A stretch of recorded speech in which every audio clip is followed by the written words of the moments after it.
Започваме епизод 3. На малко по-нестандартно място сме. Защо избрах да сме тук? Реших в този епизод да отговоря на вашите въпроси, които се посъбраха в отделните видеа, не само тези, които правим в YouTube, но и в другите платформи. Тъй като не си пада много по писането под самите постове, реших да направя един епизод, в който да отговоря на някои въпроси. Всъщност всичките въпроси са зададени от вас. Съм подбрал въпроси, на които да отговоря. Разбира се, не съм взел под внимание хейтърски коментари, особено хейтърски груби обиди, особено от наши конкуренти, което конкурентни фирми, не бих казал, че им прави чест на подобни хора. Аз лично никога не бих писал под обидни думи под постовете на фирми, които са ни конкуренция, защото смятам, че това не е джентълменско най-малкото. Доста грозно е. Много пъти съм бил несъгласен с неща, които се казват или правят от наши конкуренти, но по-скоро бих се свързал с дадената фирма или човек, който прави това и лично бих дискутирал нещата, отколкото да пиша грозни неща под техните постове или статии или някакви рекламни видеа. Аз лично затова не искам и да вземам тези коментари под внимание и да влизам в някакъв безмислен спор или диспут с хора, които по-скоро даже не уважават себе си, да искам да уважават и нас като фирма или мен лично като някакъв специалист. Не се имам, за каквото и да било. Реших да отговоря на въпросите, които имат повече стойност. Да, подбрал съм и някои така по-пиперливи въпроси, по-скоро леко закачливи с мене. Все пак да не е монотонно и да са само технически неща. Както виждате и в видеята, аз избягвам да влизам в изцяло чисто технически детайли, по простата причина, че търся по-широка публика, която да разбере нещата. Опитвам се по най-така разбираемия начин да мога да обясня технически неща, за да може да стане ясно и на по-широка група от хора, тъй като ясно, че хора, които се занимават и са специалисти в тая област, има други начини и други места за допълнителна информация. Това, което правим е по-скоро за широката публика от хора, които искат и се интересуват от водата, от проблеми с водата или търсят някакви решения по-скоро за водата. Затова и подкаста, то даже не е подкаст, а канала, който направихме, се казва Проблеми и решения за водата. И така започваме няма повече да ви губя времето с някакви лични обяснения. Започваме директно с въпросите, които са били под мои видеа, които сме селектирали като по-интересни. Първия въпрос е под едно видео за сервизните помещения от Тодор Александров, който е написал: "Браво, Илийка, моля те, дай как се работи с пречиствателните станции за вода, какво представляват видовете и как се ползват филтрите." Тодор тук по-скоро е имал предвид за пречиствателни станции, но за чиста вода, най-вероятно не е имал предвид пречиствателни станции за отпадни води.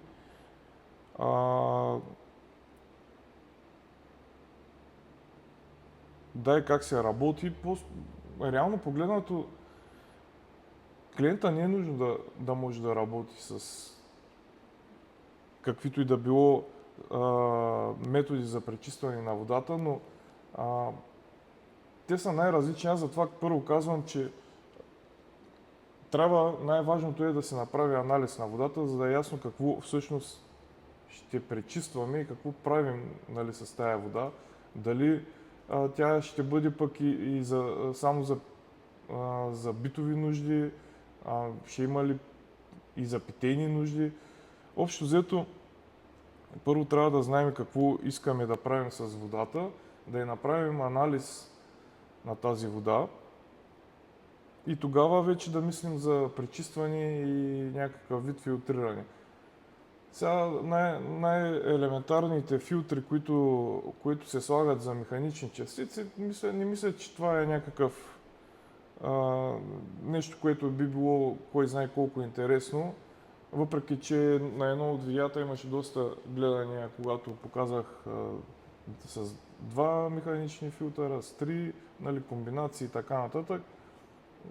Има и въпроси, които са били задавани и за тях, но механичното филтриране не мисля, че е нещо, кой знае какво. По-важно е оттам нататък, след като анализа е показал, нали, някакви данни, дали водата е твърда, дали има някакви вредни бактерии, които не са, нали, защото бактерии може да има всякакви, но които не са полезни за здравето. И оттам вече да се оформят начините на третиране на тази вода. Предполагам, тук Тодор е имал предвид за омекотяване на водата, нали, станции за омекотяване на водата. Пак казвам, ще направим видео как се настройва една такава станция и как се работи, но не бих препоръчвал всеки сам да си го прави това вкъщи. По-скоро доверете се наистина на фирмите, които са специалисти в тая област, който и да изберете. Със сигурност ще има по-голям опит от вас самите, защото ще се е срещал с най-различни казуси и проблеми. Пък, нали, индивидуално всеки, ако търси дали през някакви клипчета, дали с чат GPT или някаква информация в интернет, няма как да добиеш представа. По-скоро може да... Не, представа може да добиш, но не можеш да направиш точните настройки, да си сигурен, че това нещо е работещо. Заради това не препоръчвам всеки сам да прави някакви настройки или да ръчка много по тези системи, защото в повечето случаи се получават проблеми. Доверете се, в крайна сметка има фирми специализирани за това нещо, доверете се на тях.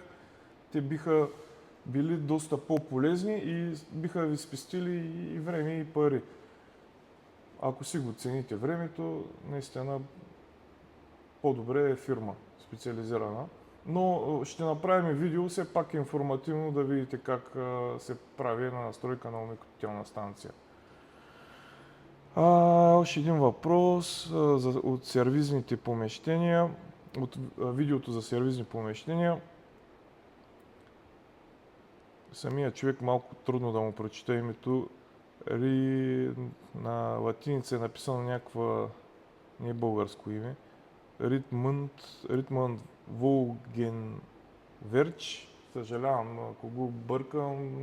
В смисъл така е написано, че трудно се чете. Но той по-скоро е написал, че няма проблеми в неговата къща за това, че няма сервизно помещение. Ами, няма... Това аз не казвам, че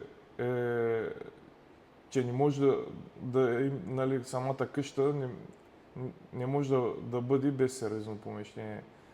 Реално погледнато сигурно има много къщи без сервизни помещения и сигурно нямат проблеми, но те нямат и такива инсталации. Нали? В смисъл ние говорим, за да имате инсталация за резервна вода, за да може да омекотявате водата. Нали, тук говоря сервизни помещения по нашата част. Ако имате термопомпа или ако имате някакво локално отопление, не знам какво, е нужно да има сервизно помещение. Ако сте, примерно, на електрически духалки или климатици някакви нали, във вашата къща, най-вероятно и не третирате водата и нямате нужда от резервна вода, най-вероятно не ви трябва сервизно помещение. Нали, това е строго индивидуално, но когато имаш желание да имаш третиране на водата, да имаш резервна вода, локалното ти отопление да е с термопомпи или пелетно, с пелети, нямам представа, нали, кой както си го желае, но тогава е просто неизбежно и е едно удобство да имаш сервизно помещение. Следващия въпрос е, тут всъщност стои някаква констатация от Драгомир Янчев. Настава за рекламодател. Настава. Най-вероятно имал преди не ставам за рекламодател. Моите видеа никога не са, целта не е била да бъда рекламодател или да правя реклама на който и да било, дори и на нас. По-скоро идеята на видеята винаги са били с цел да, както казах и преди малко, да мога да разясня техническите въпроси или техническите елементи от дадена система, да ги обясня на по-разбираем език за по-широка публика. Това е целта на абсолютно всички видеа. Това е целта и на тези дългите YouTube видеа. Да покажа какво представлява, да ви заведа на места, които хората не се сблъскат ежедневно и да видят самия процес как се случва, че не са толкова лесни нещата, понякога изглеждащи уж прости, но всъщност не е толкова лесни. Да може сами да осмислите някои неща, които примерно, как да го кажа, може да ви спести, нали, време и пари подобни разяснения или да ви спести нещо, което биха ви подвели други хора. И заради това искам, това е целта. Не е нищо, нито толкова да се рекламирам, правя го абсолютно за удоволствие, правя го наистина за собствено удоволствие и най-вече за това, че виждам, когато ежедневно имам контакт с много хора, а сега е още по-голям, тъй като вече натрупах хиляди последователи и ежедневно си пиша с най-различни хора, чуваме се, говорим си и виждам, че има точно тези въпроси, които ги заснемам или казуси, които говорим, те реално ги коментирам и в ежедневието си и предпочитам по-добре веднъж заснето, отколкото да го повтарям 20 пъти на ден, примерно. И по този начин, реално погледнато и аз в един момент си спестявам време.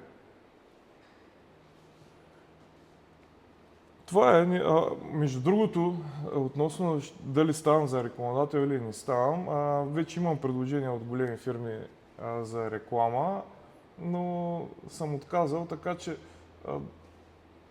дали ставам, нека фирмите да преценят дали ставам или не ставам за рекламодател. Не ми е това целта, но пък имам предложения, така че това е в отговор на Драго, който казва, че не ставам, според него. Едно видео, което предизвика доста коментари и е много гледано и има доста сериозен резултат след него. Сигурно 250 000 гледания вече има това видео. Относно една система с подземен резервоар за чиста вода, хидрофор, който е с частотно регулиране, пречиствателна станция, тръбни разводки, голяма битова система, голяма битова. Предизвика много въпроси и естествено най-честия е каква цена излиза всичко това. Ето така е питала Юляна, Кремена и Снежа, Милкова. Много са хората, които са задали въпроса каква цена е. Аз не съм посочил в коментарите цена. В повечето случаи давам или нашия сайт, или телефон за връзка. Това явно е поизнерило някой от хората по-долу. Защо не давам цена на тази система? Много просто, защото това е конкретна система в конкретния случай. Няма как да ви дам тази цена, която е за конкретния случай и ви да си вадите изводи за нещо, което е при вас. Ето, даже вчера ми е писал пак за това нещо Gamer Hixel или нещо такова. Просто напишете цената точно на тази система във видеото. Хората не са малумни, биха могли сами да преценят дали имат приблизителен капитал преди да ви се обадят. Абе, човек, ти как ще преценят хората дали имат приблизителен капитал по тази система? Как точно ще преценят дали имат приблизителен капитал? Тяхната, това, за което те имат нужда, може да е и по-скъпо, може да излезе и двойно по-евтино. Нито знаят те колко са били дължината на трасетата за чиста вода, дължината на положената тръба канална в конкретното видео. То видео за 30 секунди, те как ще преценят това нещо, дали тая система отговаря по същия начин, реципрочно да я сложим в тяхната къща. Ами той клиента тук е имал изискване инверторна да бъде помпата. Може клиента, който гледа самото видео, нали, потенциалният клиент, който гледа видеото, да не иска инверторни помпи. Иска нещо по-просто. Тази система може да варира според дължини на трасета, според големина и обем на резервари, големина на пречиствателна станция, различните помпи, които са монтирани по много начини. И аз ако изстреляме една сума, това означава автоматично да заблудя една камара хора. И тук е една Кремена Крумова, която тя най-заядлива от всичките. Просто напишете ориентировъчна цена, трябва ли да получите десетки обаждания единствено с информационна цел. Не ценим тяхното време, нали, на хората, да си ценя моето време. Защото си ценя моето време, заради това не пиша някакви цени, давам телефон или начин на контакт с нас. Защото си ценя времето. Защото аз искам да ми се обадят заинтересовани хора, които наистина имат реална нужда от това нещо, не просто там някой нещо да си калкулира на ум и без да знае въобще какво калкулира. Аз искам реално заинтересован човек, който иска да се довери на фирма, независимо коя, и си търси начин.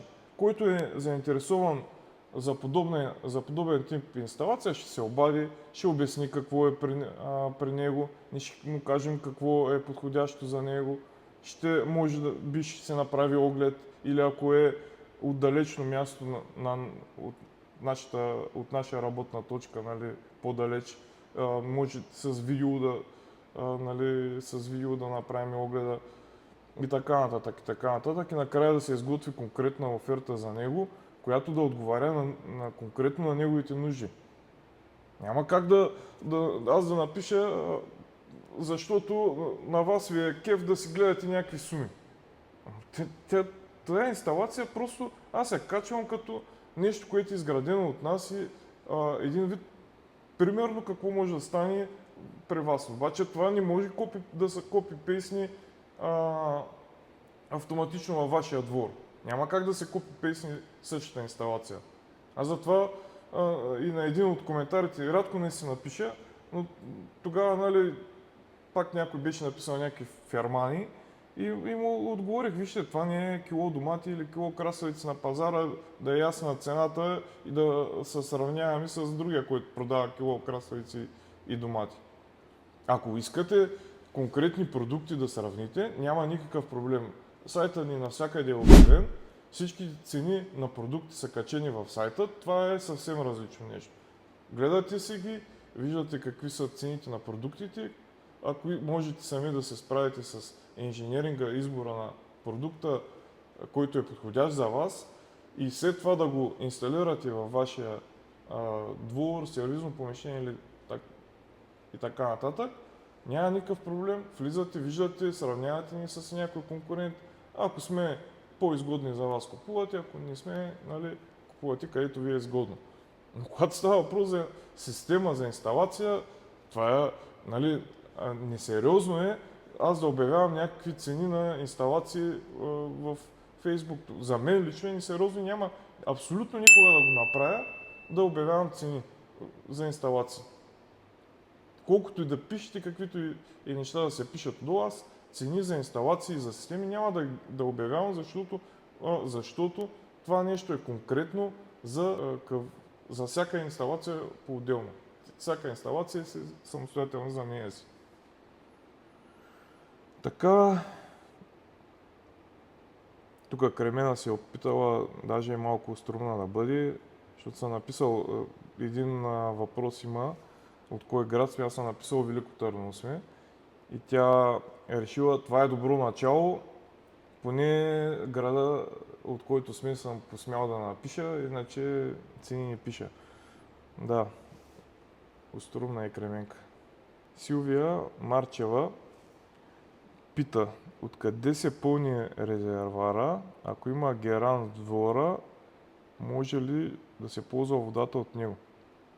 В конкретния случай на тази инсталация е от водопровода се пълни самия резервуар. Пак ако има геран, защо да не се ползва водата? Ако има геран, ако имате собствен водоизточник, дали ще е геран, сондаж, но пак казвам, задължително анализ на водата, за да се види тая вода, защото пък ако има някакви вредни бактерии и ги вкарате в инсталацията, нали, замърсявате си собствената инсталация и става сложно. После трябва да се правят дезинфекции и глупости. Така че преди да вкарате вода във вашата инсталация от геран, сондаж или някакъв външен водоизточник, който не е водопровода на населеното място, изследвайте водата. Задължително изследвайте водата. Предполага се, че когато е от водопровода, водата вече е обработена, третирана. Тя е обработена и третирана. Там може да се получат някакви проблеми. Единствено заради старата мрежа, тъй като където се съхранява резервуарите на много места са стари. Знаете за все още вечния проблем тръбната разводка, интернетовите тръби, където доста бактерии се събират там, или металните тръби, които корозират. Така нататък има и проблеми и оттам, но да кажем, че там се предполага, че вече водата е третирана. Христо Хатов пита защо използват, това е пак за конкретното видео, защо използвате пречиствателни станции, щом отпадните води отиват в канализацията. Значи, никъде няма такова нещо. Няма такова нещо. Пречиствателните станции, това е в това населено място, където е направена инсталацията, има пречиствателна станция там, но там няма канал на селото и никъде не сме посочили, че отива в канал, в селски канал. Няма такова нещо. В такива случаи се прави тези води след пречиствателната станция се отвеждат или в пречистената вода, или в някакви допълнителни резервуари, или в попивни полета. В случая е в такива допълнителни резервуари, където има конкретно клиента, а, може оттам да ви се е видяло, че се отвежда някъде тая вода, но това са допълнителни резервуари, не е в канал, не е в някаква градска канална мрежа или селска канална мрежа. То няма такава, не съществува такава, така че не се отвеждат и заради това трябва да бъдат пречистени. Крумов пита хлорна станция има ли и ако да, водата обеззаразена ли е? Хлорна станция няма. Хлорни станции за битови нужди много рядко се слагат. Аз лично не съм фен на хлорните станции, не обичам хлорената вода, не ми е приятна, даже така обработваме и третираме, че да не го усещаме този хлор. Имало е случаи, когато се е налагал такива дозиращи помпи за хлор, нали, да се подава хлор и да се обеззаразява, нали, водата. Ама аз лично не съм фен. По-скоро това е, ако е, нали, примерно за някакви отглеждане на животни, там да се обеззаразява, да не влизат такова, тогава се правят, нали, хлорни станции или в някакви обществени места. Но за битови нужди не го препоръчвам това нещо. Един интересен въпрос от Красимир Аргелашки. Обезопасено ли е за предзимата сервизното помещение? Това е много важно, много хубав въпрос и много важно нещо. Винаги го коментирам това с клиентите, че трябва да направят така, че сервизните помещения или шахти да бъдат през зимата с плюсови температури, ако искат да ги ползват, защото иначе стават много сериозни проблеми. Ходили сме доста често на такива аварии и не е приятно нито за отстраняването на аварията, нито за клиента е приятно това нещо, така че това не е наш ангажимент ние да осигуряваме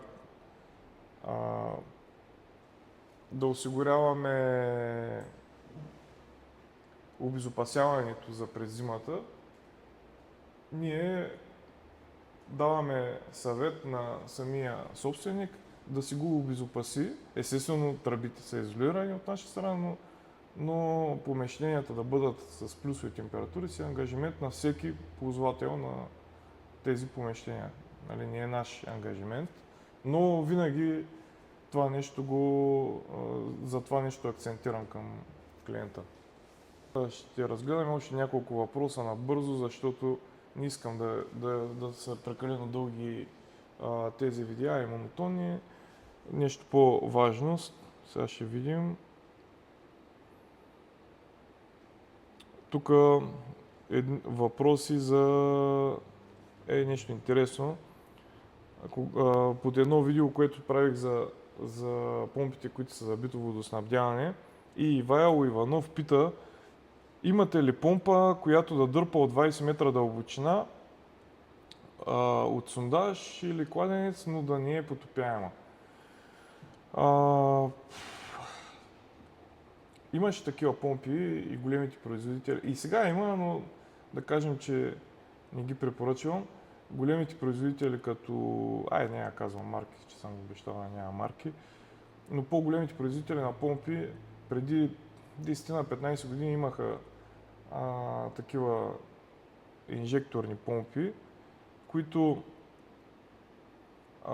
смучаха от по-голяма дълбочина от стандартното прието 8 метра, от стандартно приетите 8 метра дълбочина.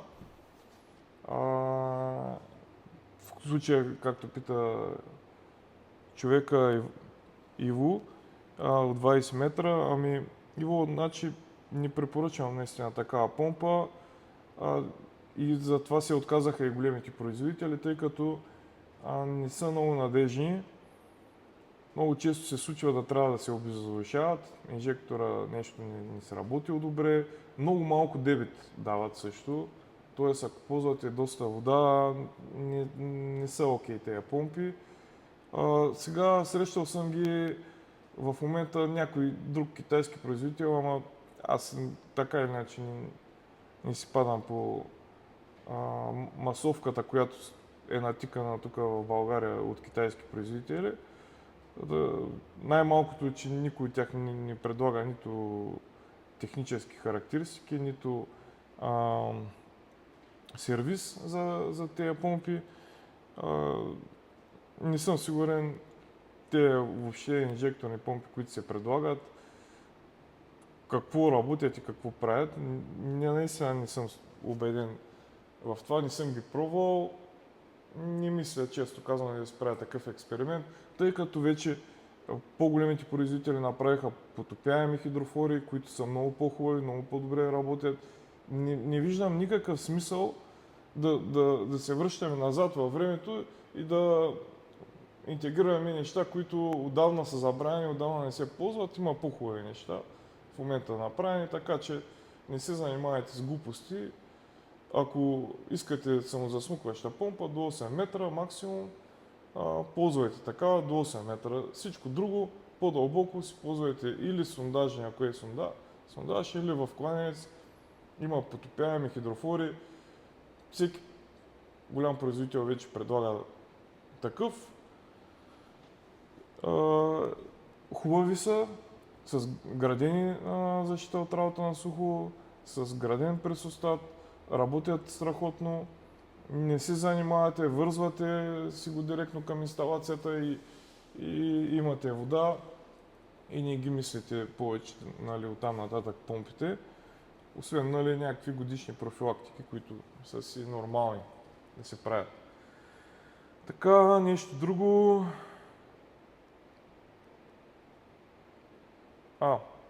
Лъчезар Ченков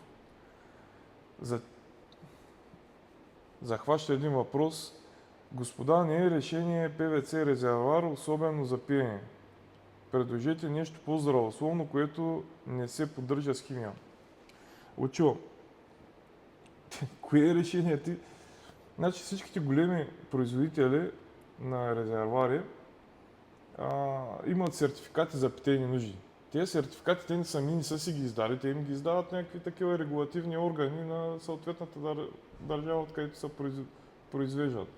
Щом са ги издали, значи са решение. Ако си мислите, че като пиете водата, примерно от водопровода, и тя е съхранена в сегашните резервоари и това е много чисто и всичко е перфектно, може, ако мисля да даде възможност, ще ви заведа да видите за какво става на въпрос. И те в момента пластмасовите резервоари, тогава ще ви се виждат все едно стерилизирана стая в хирургическо отделение. Такава разлика спрямо това, което пиете от водопровода. Така че, стига, нали, че се поддържало кое с химия, кое без химия, колко били вредни и така нататък. Няма по-добри решения. Всяко нещо може да крие някаква опасност. Пак казвам, заради това, ако някой има съмнение, може периодично плаща си и си изследваш водата. Периодично си я изследваш и виждаш какво има и какво няма.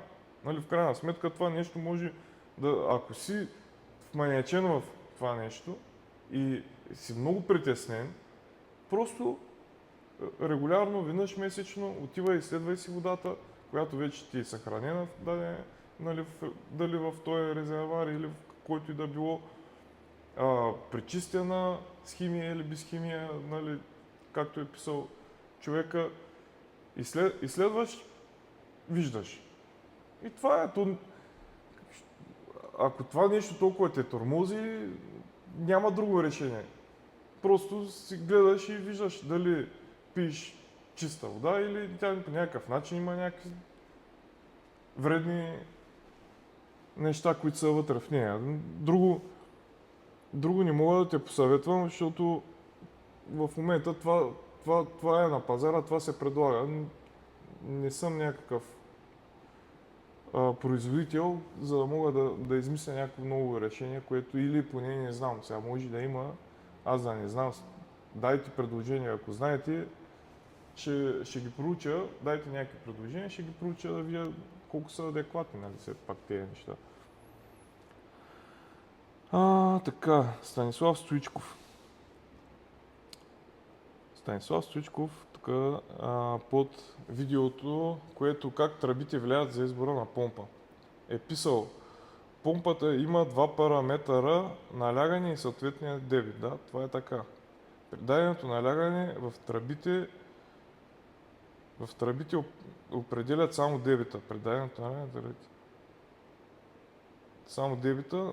Налягането е в зависимост само единствено от водния стълб и височина. Глупости. Това са пълни глупости, които е написал. Извинявам се на Станислав, ама пълни глупости. Как тръбите да нямат никакво влияние, а само относно налягането, а само налягането да е зависимо единствено от водния стълб и височина. Те са свързани нещата. Няма как. Водният стълб естествено е част от нещата за определяне на налягането, но и сечението на тръбата. Искаш да ми кажеш, Станиславе, че дали при такава тръба, нали, едноцолова тръба или през двуцолова или трицолова тръба е едно и също значението за помпата и тя ще работи по един и същ начин през такава тръба или през двуцолова, примерно на трасе 300 метра. По един и същ начин ще работят и през двете тръби. Човек, това е за първи клас, извинявай много, ама няма как. Смешно е да кажеш, че няма никакво значение, сечението на тръбата, а е имало само водния стълб за налягането. Както за налягането, така и за дебита има огромно значение сечението на тръбата. Огромно значение. Ти остави половината проектанти без работа, бе, човек. И тези проектанти кой ще смятат? Ако няма значение, дай да се слагаме кой му дойде на акъла и да се слагаме каквито са неугодни тръби. Нали? Извинявам се, нали, тук, че съм леко ироничен. Уважавам всеки въпрос и такова, но тук в случая е наистина пълна глупост е написана, че изпори, нали, смисъл отдолу има човек му е обяснил някои неща, ама не се е съгласил Станислав с него. Тук отивам към последните видеа, които правих с тази тръба, която ви казах, че издържа на минус 30, нали, във водопровода за минералните води и приключвам, нали, отговарям на този въпрос и приключваме видеото.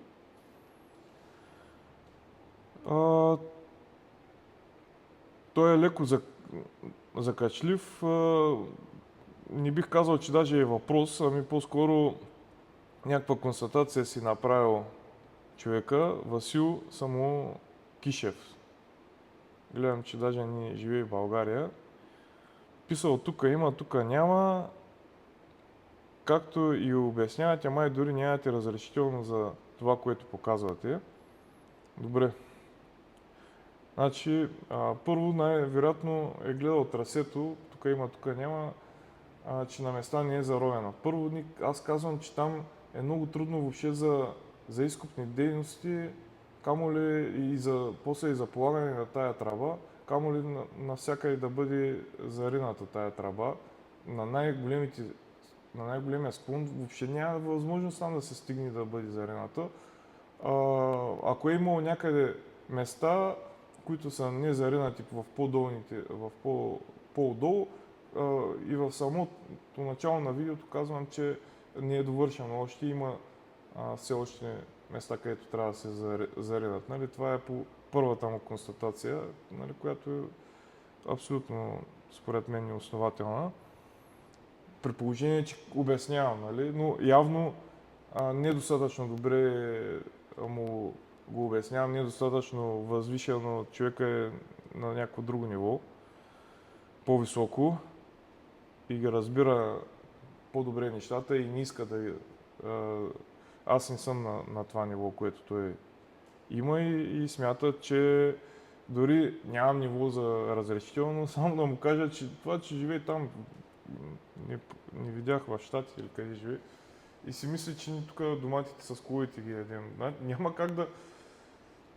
Васко, няма как да, да правиш водопровод, да изграждаш водопровод и то за минерална вода в България, без да имаш разрешение. А камо ли да си качи видео с това нещо? Ти мислиш, че тази работа част ще качи, ако нямам разрешение в населено място, минерална вода, показвам даже кого захранваме във видеото, показвам кой е клиента, показвам кой е проектанта на всичкото отгоре и ти ми обясняваш, че това ние нямаме разрешение за това. Мисля, разбирам, че си, нали, в Щатите живееш, нали, там си на друго ниво хора, обаче не ги едем доматите с колите, пичи. Естествено, че имаме разрешение, естествено, че всичко е законово направено, няма как ще кача видео. Ти майтапиш ли се, сериозен ли си тук, те колко да напишеш ли ги дрънкаш тези глупости. Окей, не отговарям на нивото ти, ама оттам нататък, нали, констатацията ти е супер смешна, човек. И аз пак казвам, не претендирам на който и да било да му отговарям на знанията, на нивото и на каквото и да било. Който смята, че може да има някаква полезна информация, по-скоро, че дам някаква полезна информация, окей, нали, гледа си ме, взема си това, което му е интересно и му е важно на него и точка, който не му е интересно, сега да ми констатира за кое ставам, за кое не ставам, нали, нито ще ме спре да го правя, нито нещо ще ми повлияе на мене. Значи, що аз има хиляди хора, които ме гледат ежедневно, пишат ми ежедневно една камара хора, заради тях ли да го правя или заради 5 човека, които решили, че не са им много готини. А те, с които са решили, че не са им много готин, сори, не ме гледайте, не ме бърка. Няма да спра да правя видеа заради 5 човека.